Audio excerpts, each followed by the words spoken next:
Goal setting for the NDIS and planning for your first plan, it's ideal to have a bit of an idea about what you would like to do with your first package, your funding package. Some of the support could be around getting a licence, even going on a holiday, by yourself without your family for the first time. These are all the types of things because it's building up independent living skills. And we all know ourselves, particularly within the autism space, sometimes we just need people to help pave the way for us. And these are the things that the NDIS can help with and guide. And like I said, get advice. So you may think to yourself, I need supports in the sense of how am I going to get to work? I need supports in navigating public transport. I need to look at going back and getting some further education, or I need supports through education.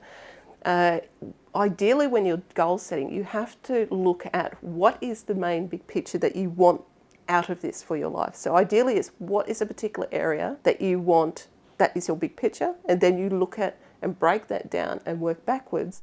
You are in a situation that no one else is able to help you. This is where the NDIS can come and be really helpful. Having a support worker to take you around the university campus if that's what you want to do. Having a support worker to come in and do trial things in a workplace. There's so many independent little things, and that can come through the use of using allied health, such as occupational therapists or psychologists, or it could just come in the form of a support worker. I may need supports as well around budgeting and finances. That's another area that people tend to not think of going, it would be great if I knew what I wanted to plan for. So it could be a case of if you're a young adult on the spectrum, so if you're in late teens or 20s and you're looking at going, I want to go and live independently. What is that process? How do I get to that?